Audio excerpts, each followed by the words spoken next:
like the hat says. Um, First thing first, I know I haven't been on here with a lot of sports stuff lately. One of the reasons is because people pay me for sports stuff. So I feel like if I give it out for free, that's really anti them paying me. And it's just I shouldn't do that. So I don't do that a lot. But one of the things I'm gonna start doing is I'm gonna start having a multiple time a week kind of sports cast on here. This is going to be the first one. We're going to talk about the NFL championship games, pretty important games as far as the NFL is concerned.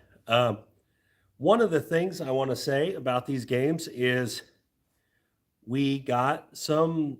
Hey, what's up, Larry? How you doing, buddy?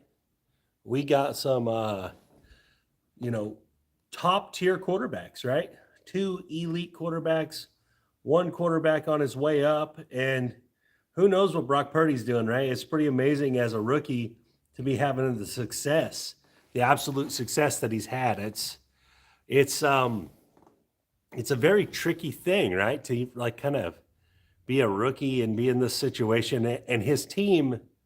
Hello, mom. What's up, mama? That's my mom, Michelle Watson.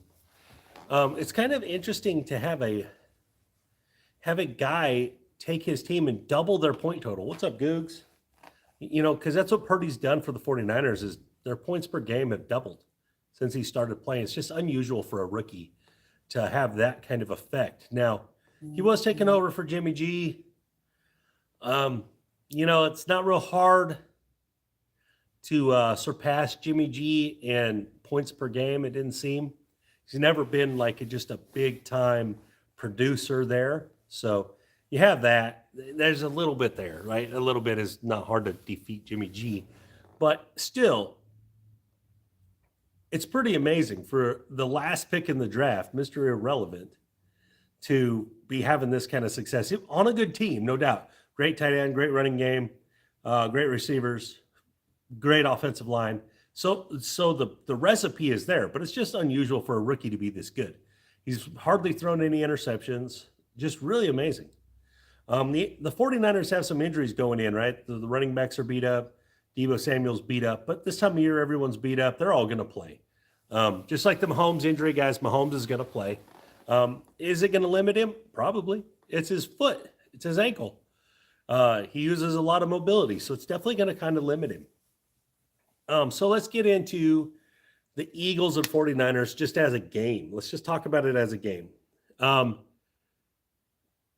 As far as that goes, the Eagles were the best team all year long, right? I mean, they had their down stretch when Hurts went out, but all year long they were the best team. Week in and week out, they were dominating teams on defense and on offense. Another thing is the Eagles have the most sacks. I think they ended the regular season with like 70 sacks. It was two off the league record.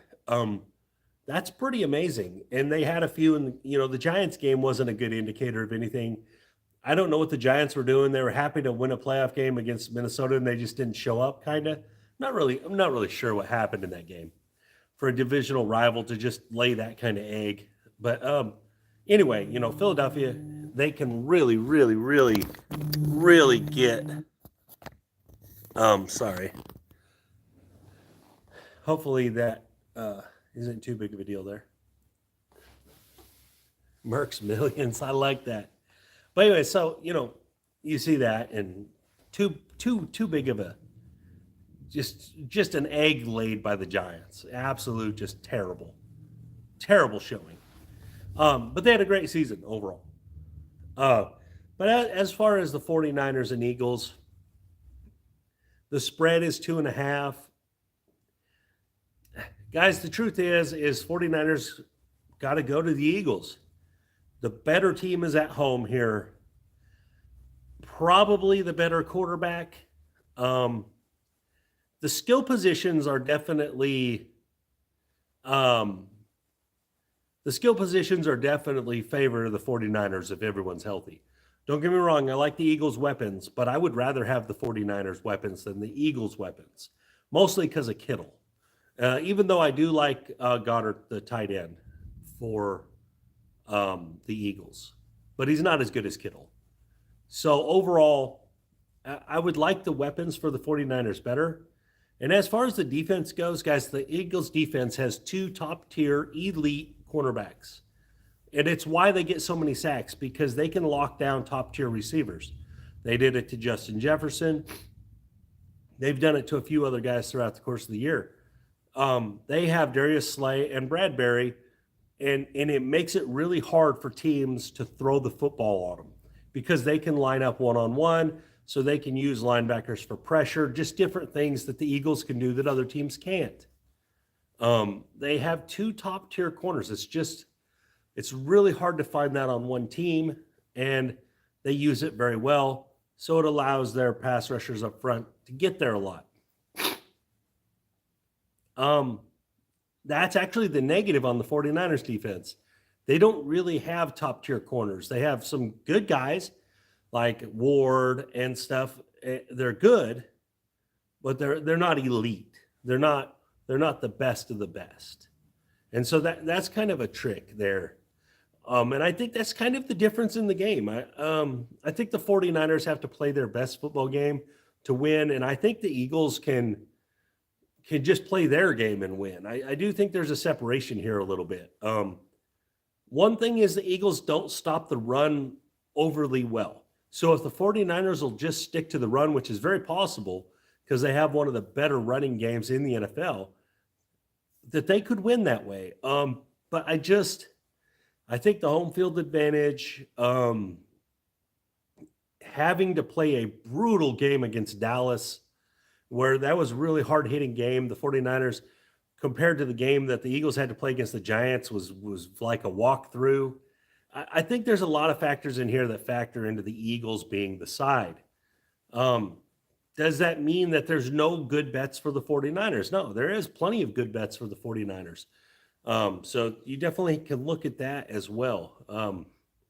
But for the 49ers to win, I think they have to. There is a East Coast factor in there, and the 49ers are one of the teams that seems to affect. Earlier this season, they went out to Atlanta and lost by 14 points. You know, they should never lose to Atlanta ever. So it does affect them somewhat. And you got this rookie quarterback. I think last game I kind of thought he would have his rookie awakening. And if you watched the beginning of the game last week, he made some mistakes. Dallas just didn't catch him. Like there was one at the goal line. He threw it right to the Dallas defender at the goal line. It should have been an interception, and it wasn't. In my opinion, besides the Dak interceptions, Dallas actually outplayed the 49ers last week. If Pollard doesn't go out in the second half, I actually think Dallas probably wins. But they lost to Chicago with Trey Lance and a really weird, messy game at the beginning of the year. I don't really hold that against them. But I actually think Dallas played a better game than the 49ers did. Just Dak turned the ball over a couple times. If Dallas catches those interceptions, there's two, actually. There was another one that they should have had. Game is probably different. Also, Tony Pollard got hurt in that game, which also kind of changed the game. Remember, the 49ers only won by 7. And so I think the 49ers are slightly overmatched here. Philadelphia is a little more complete as a team goes, and they're not playing a rookie quarterback. That's a big thing. I think facing two good pass rushes in a row, I think I think it'll get to the 49ers and the rookie. So I like Philadelphia. I'm on the Philadelphia side here. Is there other bets to play? Yeah, but if you want those bets, you got to sign up for my package. So I'm giving you the Philadelphia money line here is where I'm at. I'm not going to lay any points because this game could be a 1-point game. It very well could do that. I'm not going to lay no points. I'm just going to take Philadelphia money line. And that's not my best bet, by the way, guys. My best bet is different than that. But you have to sign up. $25 a month. It's not a big deal. You get to the Discord. You've been involved in the Marks Parlay, as we've been calling it. We're 3-0 in it so far, going for 4-0 today. Hopefully we get there. Looking for 10. Can I get to 10? Maybe. Looking like a possibility. So let's jump to the Kansas City and Cincinnati game. Personally, I think most people are more interested in this game because of the history so far, right? There's been 3 games where Burrow has beat the Chiefs, or the Chiefs have lost to Burrow, however you want to look at it. In all 3 games, the Chiefs have held a big lead in all 3 games of at least 10 points in all 3 games, and have lost all 3 games by 3. You got the Mahomes injury. It is serious. It's a real thing. So it's a real thing with that. High ankle sprain. If this was the middle of the season, guys, Mahomes would be out 3 games. 3 games minimum. They'd hold him out. High ankle sprain, they'd let him heal. But this is the championship game. And even though Henne is serviceable, you want Mahomes in there, even if it's to hand the ball off.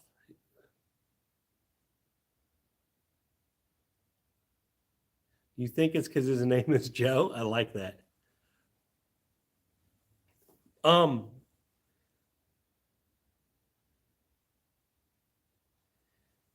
I think there's a difference in this one than the last Chiefs-Bengals games. Though there's a difference. The difference is this time that the Bengals are down some offensive linemen. Even if these guys play, they haven't practiced all week. I've been watching this.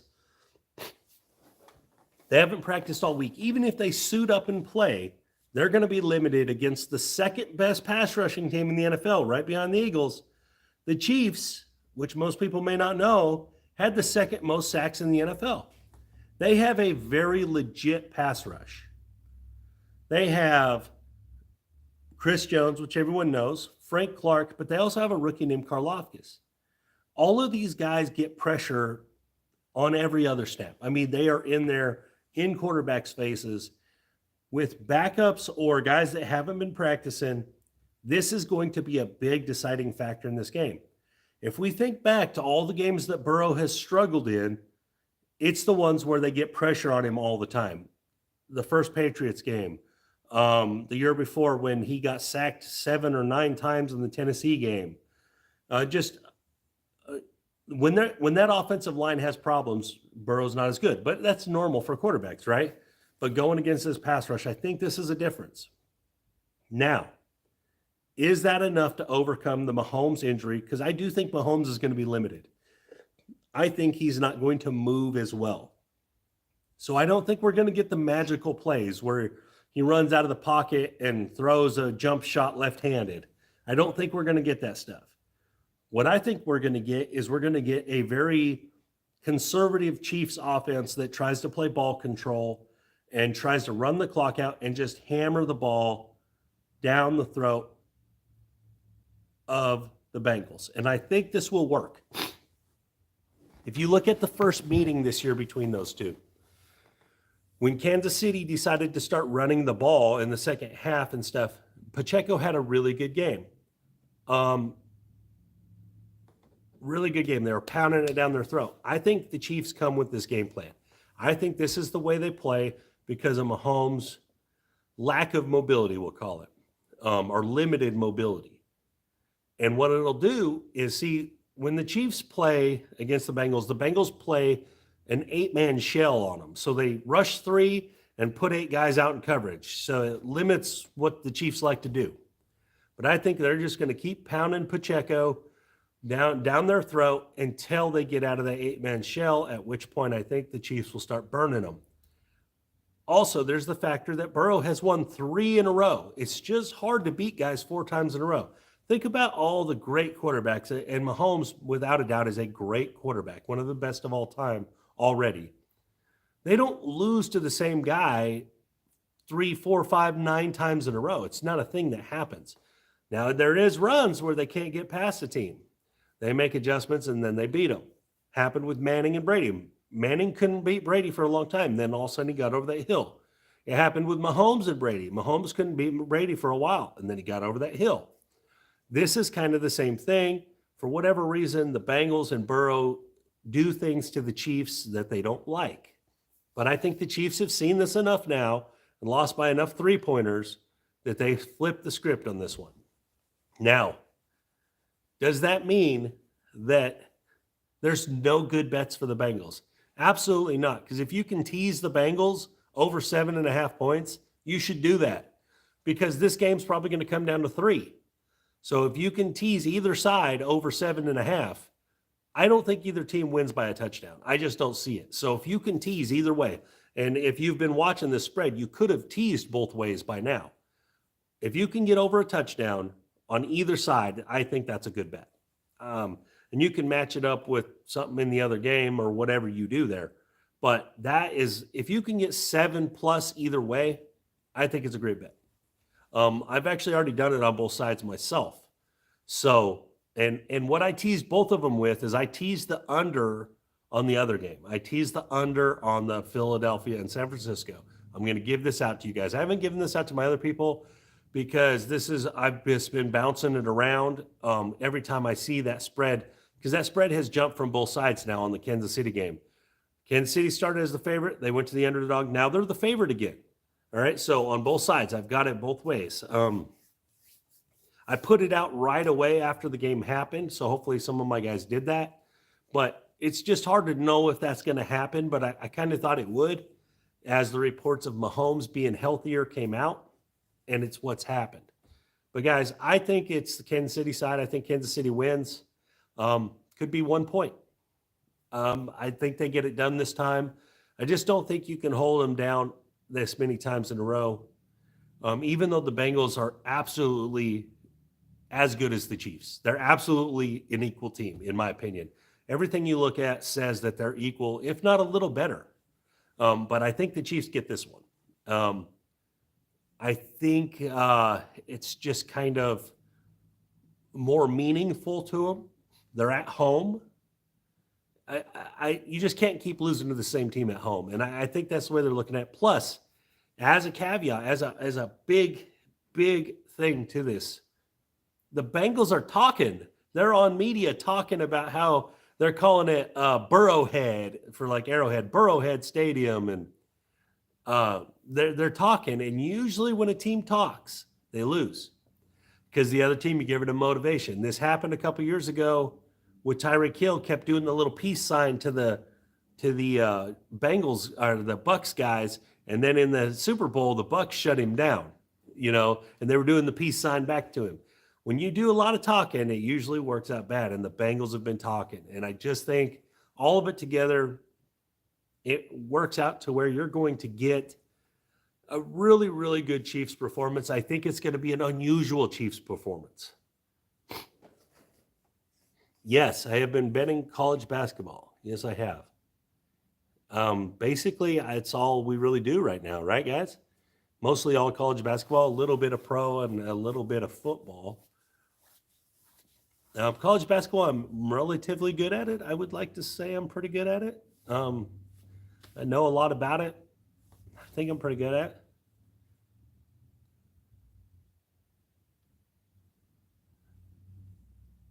But yeah, so that's what we've been doing the parlay in. 2 4 picks and a 3 pick in consecutive days. That's pretty. It's hard to do. It's hard to win parlays. It really is, guys. And we've had one sweater in all of them, right?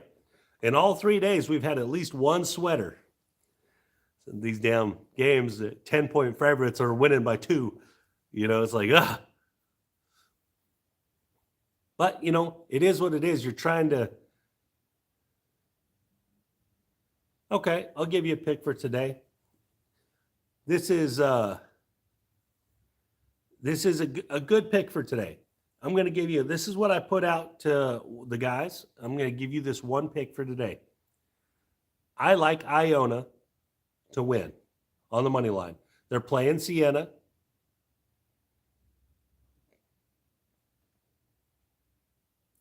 You like Buffalo? That's a good one. Buffalo's a high-scoring team. I actually was going to put Kent State on the money line, but getting 10.5, Buffalo's a high-scoring team.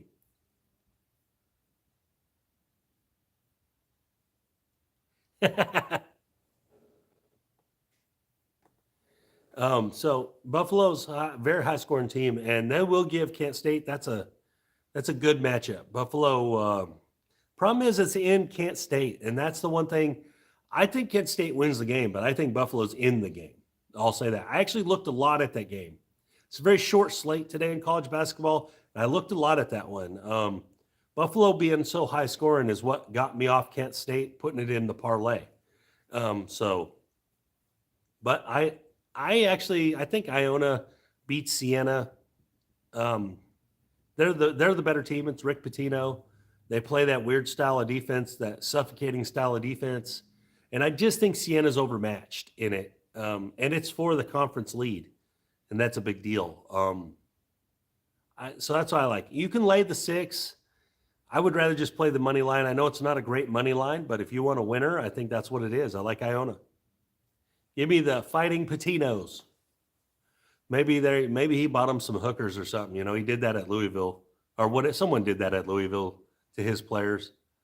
I don't know. You never know. All of them cheat, right? All of the college sports cheat. So it doesn't matter which coach it is, all of them. If you're winning, you're cheating. I mean, it's just the truth of it. Love you, Mama. But yeah, so I don't know. It's I don't put it like a lot of the stock into the cheating. Like, it doesn't really matter to me, because they all do it and they all get caught, and all the best coaches ever all have cheating allegations, all of them, you know. So it's a whatever. I don't care about that stuff.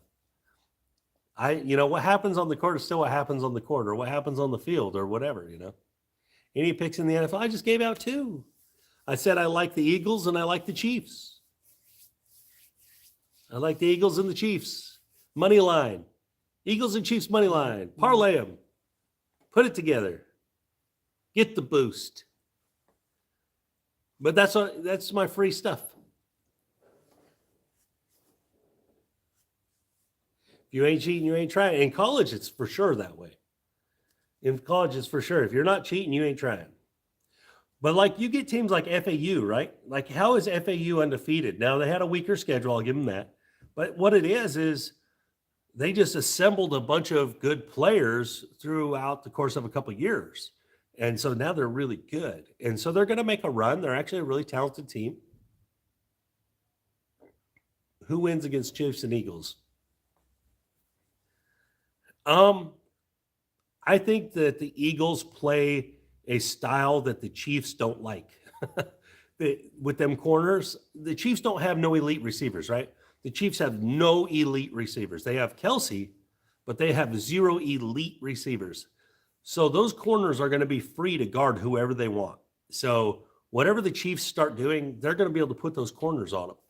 I think the Chiefs are going to struggle mightily with the Eagles. Does that mean they'll lose? I have no idea, because it'll still be big stage for Hurts. He has played in college championships, but I don't know. I just don't like to bet against Mahomes very much, because Mahomes wins football games. But the Eagles are a bad matchup for the Chiefs. They're a real bad matchup. And the Chiefs don't like to stay to the run, which is what the Eagles don't do well. They don't guard they don't guard it well. So it's just a bad matchup for the Chiefs. Doesn't mean they won't lose. It doesn't mean that the Chiefs can't beat them. You will get a healthy Mahomes in that game, because he'll have a couple weeks off, barring him not hurting himself worse or something. I don't know. When it comes down to it, I fully expect the Eagles, if that happens, I expect the Eagles to be the favorite in that game. So what I'd be looking for is teasing the Chiefs somehow, with the total, whatever that total would be. Probably I would try to stay away from a winner or a loser in that one, but I would definitely look at a teaser. Now, if it was flipped and the Eagles somehow were the dog, I would tease that side. Just try to get some more points to where, because that game seems like it would come down to the last possession to me. But I feel like the Chiefs would always be behind in that game. Now, obviously, all kinds of stuff could happen. You could have injuries or whatever. But if that game happens, to me, I feel like the Eagles have the advantage. But again, it's hard to argue. This is Mahomes' fifth AFC title game in a row. He's been to 2 Super Bowls, won one, got Super MVP. He's got 1 MVP. He's probably about to get another MVP. He's got a 50 touchdown season. He holds the most yardage record as far as total yards in the season. It's hard to argue this dude when he's on the field, right? I mean, he just makes things happen. So he makes wins. He creates wins. All the best quarterbacks ever, they create wins. They make winners. You know, the games that are separated by 1 score, the best quarterbacks ever win those games. It's not the ones where they win by 21 or lose by 21. It's the ones separated by 1 score. The best quarterbacks ever win lots of those games. If you look down the list, your Montanas, your Elways, your Marinos, your Brady's and Mannings, they win the 1-score games. And that's the key. I trust Mahomes more than any of the other quarterbacks in a 1-score game. Even Burrow. I trust Mahomes more than all those other guys. And so that's kind of my angle on that. Because I think they'd all be 1-score games. But you never know, right? Could be blowouts. I just doubt it, but it could be. But anyways, this is kind of my conversation. So just to recap, free picks from Wager. I like the Eagles, and I like the Chiefs on the money line. Them are my 2 championship picks that I'm handing out here. I like them. I have plenty of other stuff that I'm going to put out to the guys, to the people that purchase. I've already put out a bunch of big write-up on it. I'm about to have another one come out probably tomorrow morning that's going to have some more props and different things in it, some different angles on some other things that I've seen, that I've been gathering information on. I just went a few notches. Nice. I didn't know I could go up any higher, Mid-Mo. I thought I was at the top. But so I'm going to, for all the guys that purchase, I'm going to have some more stuff that I've been working on. You know, when the least games I have to break down, the more I can put into it. So, you know, during the season, I'm breaking down every game. It's a lot harder to put a lot into one. So, but anyways, got some different angles. Some of them favor all sides, you know. Not all the angles aren't just on one side. A lot of times it favors both. So you got to filter through all that and find, you know, what matters most. A lot of times what matters most is what time they got up in the morning. You know, you never know. A couple years ago in the Brady and Mahomes Super Bowl, in an interview, Brady's eyes were just like, Mahomes' eyes had big dark circles around him and everything. And I pointed it out to my wife. I was like, look how tired he is. But I didn't think about it enough to bet, you know, little angles like that, right? They make differences. And, you know, interesting stuff. Interesting. Does Hurts have his bad day? You never know. Burrow hasn't had a lot of bad days recently, so those guys have bad days, and usually it's dictated on pressure. So that's where we're at. Again, Eagles, Chiefs, what I think is going to happen. You can actually, let's do some live craps. I am at the Chop. I'm at the Tomahawk Chop with my crab table. I just filmed a video. I was going to upload it after this. I got to do some other things. I got to work tonight. That's one thing. 6:30 to 6:30. I actually have a real job. Hopefully I don't have a real job forever. But that's where I'm at. I'm going to have to get off here, guys. Thank you for your time. Again, Eagles, Chiefs, you can bet it on them to win their conferences, and you're going to get a much more you're going to get a much better payout if you just go bet the Eagles or the Chiefs to win their conference. You're going to get like plus 270 and plus 320 or something like that instead of just betting the money lines. So you should go do that. If you believe whatever team you like, you should go bet them to win their conference, because you're going to get a much better payout than you are if you bet the money line. So this is some help here. This is a pro tip. So go when you're going to your website or whatever you're doing, bet them to win the conference as opposed to the money line. You're going to get better odds. Same bet, Better odds. Thank you guys for your time.